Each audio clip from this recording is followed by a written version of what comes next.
आपल्या मोठ्या भावाच्या 21व्या पुण्यस्मरण निमित्त भव्य रक्तदान शिबिर, रुग्णवाहिकेचे लोकार्पण, कवी संमेलन, सत्कार समारंभाचे आयोजन शहरातील प्रतिष्ठित व्यक्तिमत्व, बिल्डर, हॉटेल मयुरी यांचे संचालक सुनील खांजोडे यांनी केले.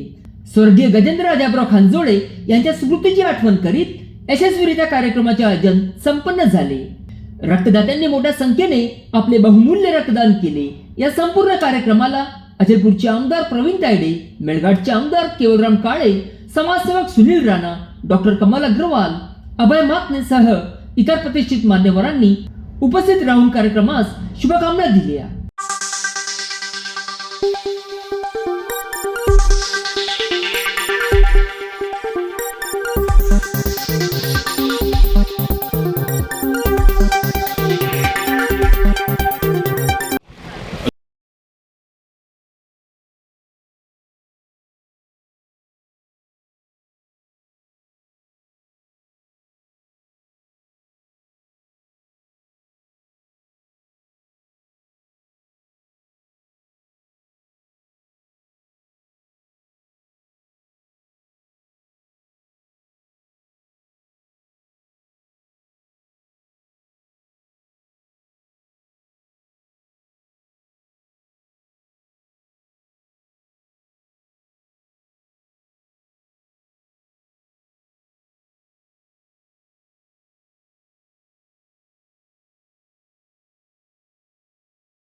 तर त्याच मतदारून डॉक्टर साहेबांनी त्याला खूप मदत केली. त्यावेळेस आम्ही दोघे, मी पण लहान होतो, माझा एक छोटा भाऊ लहान आहे मुंबईला, तो स्ट्रगलच करत होता तिथे. तर असेच दिवस आले. दादाची खूप मदत होती. त्यांनी जवळपास 5 वर्ष काढले. तर आम्ही सोबतच राहत होतो, सोबतच काम करत होतो. तर एक दिवसाचं एक थोडीशी गोष्ट सांगतो. एक 97-98 मध्ये सातारा सांगोलीमध्ये बस कंडक्टरची जागा निघाल्या होत्या. त्यावेळेस मी ती परीक्षा दिली. मी पासही झालो. तर मी म्हटलं दादा मी पासही झालो आणि नोकरीचा चान्सही आहे. तर दादा म्हणाले ये इकडे. तर दादाला पहिले कानाखाली ठेवली. म्हटलं दादा चांगली गोष्ट, कानाखाली ठेवतो. तर नाही म्हणे सुनील, तुला म्हणे तुझ्या खिशात 2 ड्रायव्हर, तुम्ही कंडक्टर पाहिजे, कंडक्टर करायला चालला बरोबर बाप मागला. दादाचा गेले. पण त्यांनी एवढा आशीर्वाद दिला की आज तू असता तर खूप आशीर्वाद दिला असता. धन्यवाद जी. स्वागत. आदरणीय सभी श्रोताओं को फिर से प्रणाम. मैं जब चाचा जी से बात कर रही थी तो चाचा जी ने मुझे एक बात कही कि स्त्रियों को अपनी रक्षा खुद करनी आनी चाहिए. मुझे ये बात एकदम दिल पर लगी है. लड़कियों का रोल मॉडल कौन होना चाहिए, लड़कियों का स्वाभिमान कैसा होना चाहिए, उस पर कुछ पंक्तियां पढ़ रही हूँ, आपका ध्यान चाहिए. वर्तमान जैसे तैसे कटता सभी का किंतु, वर्तमान जैसे तैसे कटता सभी का किंतु, व्यापक भविष्य की कहानी होनी चाहिए. मर कर एक रोज जाना सबको पड़ेगा, मरने के बाद भी निशानी होनी चाहिए. अश्रुओं की धार के समक्ष घुटने न टेके, हिंद वाली बेटी स्वाभिमानी होनी चाहिए. वक्त पड़े तो बैरियों का पक्ष चीर डाले, लक्ष्मीबाई जैसे मर्दानी होनी चाहिए. भाई की आवाज बढ़ाओ. बेटियों पर कविता पढ़ना चाहती हूँ, आप सभी का ध्यान. मन स्वप्न देखता रह जाए, मन स्वप्न देखता रह जाए, तन अपनी भाषा कह जाए. हो जाए पुतलिया सागर से, नैनों से गागर बह जाए. जब अंदर अंदर से कोई हर दफन राज को खोलेगा, तो अंबर में कंपन होगा, धरती का संयम डोलेगा. तो अंबर में कंपन होगा, धरती का संयम डोलेगा. लेकिन यदि आप सचेत हुए पतझड़ बाहर हो जाएगा, तन में पवित्रता आएगी, मन मोक्ष द्वार हो जाएगा। आभा मंडल बढ़ जाएगा, आभा मंडल बढ़ जाएगा, युग का श्रृंगार हो जाएगा। बेटियां नहीं बच पाई तो जग छार छार हो जाएगा। और आपकी तालियों की ताल चाहती हूँ। इसलिए आइए हमारे साथ आइए, इसलिए आइए हमारे साथ आइए, जिंदगी को अपनी न दांव पे लगाइए, जिंदगी को अपनी न दांव पे लगाइए। शपथ तुरंत आज सब लोग खाइए, शपथ तुरंत आज सब लोग खाइए। देश को बचाना है तो बेटियां बचाइए, बेटियां बचाइए जी, बेटियां बचाइए। और क्यों बचाइए?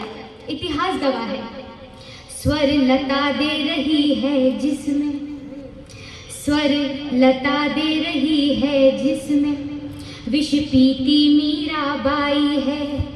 पद्मिनी करे जौहर व्रत को, बलिदानी पन्ना धाई है।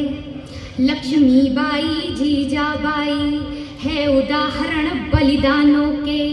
कर परेड तानिया शेरगिल ने काटे हैं कान जवानों के। कल्पना चावला सी बेटी, कल्पना चावला सी बेटी, स्वर्णिम इतिहास रचाती है। बेटी कर्तव्य निभाने में इंदिरा अमर हो जाती है। वाह वाह। बेटी कर्तव्य निभाने में इंदिरा अमर हो जाती है। कल पाएगा जो बेटी को, कल पाएगा जो बेटी को, बोलो कैसे कल पाएगा। बेटियां नहीं बच पाई तो जग छार छार हो जाएगा। इसलिए आइए हमारे साथ आइए, इसलिए आइए हमारे साथ आइए। खोए हुए वात्सल भाव को जगाइए, खोए हुए वात्सल भाव को जगाइए। आज और कल में न समय गवाइए, आज और कल में न समय गवाइए। देश को बचाना है तो बेटियां बचाइए, बेटियां बचाइए जी, बेटियां बचाइए। और अंतिम बंद जी। कर बद्ध निवेदन है सबसे, कर बद्ध निवेदन है सबसे, अनुरोध मेरा स्वीकार करो। जितना बेटे से करते हो उतना बेटी से प्यार करो। जितना बेटे से करते हो उतना बेटी से प्यार करो। आचरण करो दुर्भावहीन, आचरण करो दुर्भावहीन, तो मोक्ष द्वार खुल जाएंगे। जितने भी पाप किए होंगे बिन गया गए धुल जाएंगे। जितने भी पाप किए होंगे बिन गया गए धुल जाएंगे। दुख के बादल छट जाएंगे, दुख के बादल छट जाएंगे।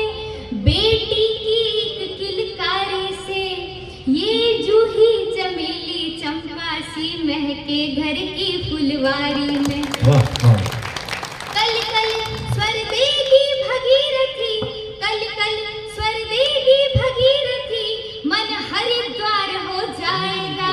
बेटियां नहीं बच पाई तो जग छार छार हो जाएगा।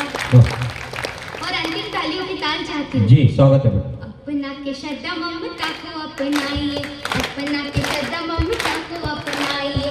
हरिद्वार पाइए, हरिद्वार देवरी पे संपदाएं पाइए। काटे वो बबूल की नजर पचकाइए, काटे वो बबूल की नजर पचकाइए। उसको बचाना है तो बेटियां बचाइए, बेटियां बचाइए। झांसी की रानी, झांसी की रानी। वतन से प्यार है मुझको, वतन की मैं दीवानी हूँ। वतन से प्यार है मुझको, वतन की मैं दीवानी हूँ। रचूं इतिहास पन्नों में मैं शब्दों की रवानी हूँ। करे तुलना हमारी जो फूलों और कलियों से, दिखाना है उन्हें मुझको मैं झांसी की रानी हूँ, दिखाना है उन्हें मुझको, मैं झांसी की रानी हूँ। बहुत आभार। बेटी का रोल मॉडल।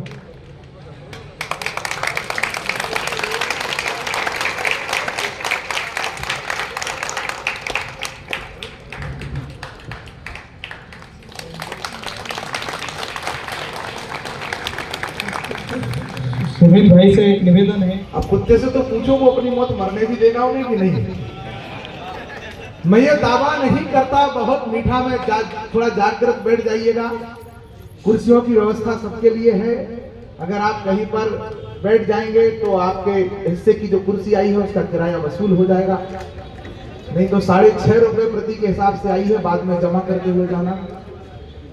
तरलता चाहिए इसको, कड़े होकर नहीं आता, लघुता में समाया है, बड़े होकर नहीं आता।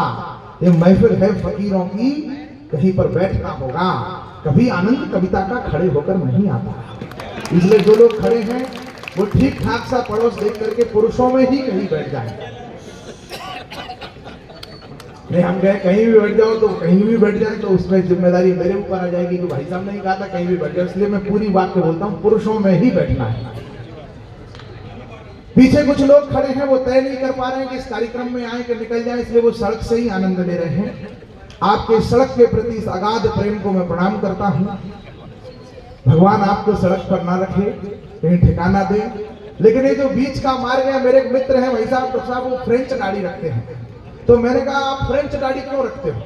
तो उन्होंने बताया, जो कारण बताया, बोले भाई साहब पत्नी को पसंद है कि मैं गाड़ी रखूं और साली को पसंद है कि मैं क्लीन सेव रहूं। मैंने बीच का मार्ग चुन लिया।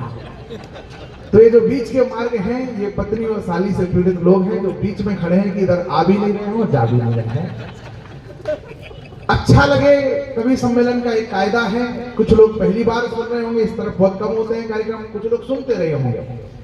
कवि सम्मेलन का एक ही कायदा है, अच्छा लगे ताली देना, बुरा लगे तो भले लोगों गाली तो दोगे नहीं, लेकिन ज्यादा अच्छा लगे तो आपके हाथ खाली है, बगल वाले की पीठ खाली है। कोई ना कोई प्रतिक्रिया करके ये बता देना कि आप जीवित हो, जिंदा दिल हो और कविता सुनने के लिए आए हो। क्योंकि हमारी आदत तांगे की उस घोड़ी की तरह है। जो मुझे कानपुर में एक रिक्शे में मैं बैठा, विधायक जी, हमारे यहाँ विधायक कहते हैं आमदार को, मुझे आदत नहीं है आमदार कहने की, आमदार नहीं कह पाता हूँ तो मैं विधायक कहूंगा, आप समझ जाना मैं आमदार कह रहा हूँ। विधायक जी, मैं एक रिक्शे में बैठा तो रिक्शा थोड़ी देर चले, फिर वो रिक्शे वाला आगे जाए, थोड़ी देर डांस करे, फिर जाकर के थोड़ी देर आगे चले, फिर वो जाकर के डांस करे। मैंने कहा भाई साहब ऐसे तो मेरी ट्रेन छूट जाएगी, आप ये क्या कर रहे हो? बोले भाई साहब आपकी ट्रेन छूटे ना छूटे हमें चिंता नहीं है, ये घोड़ी बारात की घोड़ी है, इसके सामने थोड़ी देर बाद जब तक डांस ना करो ये आगे चलती नहीं है। तो हम उसी बारात की घोड़ी हैं। जब पहली पंक्तियों पर आप तालियां बजाएंगे तो अगली मुझे याद आएंगी, वरना मुझे याद नहीं आएंगी। ये हमारे सामने समस्या है। मैं प्रत्युत्तर का और सकारात्मकता का कवि हूं। मैं ये दावा नहीं करता बहुत मीठा मैं गाता हूं। अब हम क्या कविता सुनाएं आपको? भाई साहब आए विधायक जी के लिए शेर पढ़ करके चले गए। जहां श्रोताओं में से इतने जघन्य कवि हो वहां पर हम क्या कविता सुनाएंगे? हम केवल आपको प्रणाम करने के लिए आए हैं। 10, 20, 25 मिनट आपको कुछ अच्छी अच्छी बातें सुनाने की कोशिश करेंगे। आप भी ध्यानपूर्वक सुनिएगा। तनाव की कोई बात नहीं करूंगा क्योंकि इसके लिए आपके पास अपने निजी रिश्तेदार हैं, वही आपको देंगे। मेरा तो साला जब फोन करता है जीजा जी चरण स्पर्श, उसका पूरा विपरीत प्रभाव मेरे खाते के बैंक बैलेंस पे पड़ता है। तो मैं भी भुक्तभोगी हूँ, आप भी हो, इसलिए तनाव की बात मैं आपको नहीं करूंगा। जो लोग सपरिवार आए हैं, मैं उनको भगवान से प्रार्थना करता हूं कि ईश्वर उन्हें हंसने की हिम्मत दे और आप जिंदा दिल होकर के हंसिएगा। जब तक मैं यहाँ हूँ आपका कोई कुछ नहीं बिगाड़ सकता और मेरे जाने के बाद कोई बचा भी नहीं सकता। बहुत प्रणाम करना भाई साहब। आप अच्छा माइक वाले हो। मैं ब्राह्मण का बालक हूँ। वेद पुराण शास्त्र रामायण महाभारत, उज्जवल जी तो बड़े विद्वान है, लेकिन मैं इतना नहीं हूँ। लेकिन फिर भी इनका नियमित अध्येता हूँ, रोज पढ़ता हूँ। किसी में कहीं ये नहीं लिखा है कि माइक वाला ताली नहीं बजाएगा, इसलिए तुम भी बीच बीच में बजाते रहिएगा। मैं आपको प्रणाम करता हूँ। पीछे भाई साहब बहुत अच्छा, बैठ जाओ।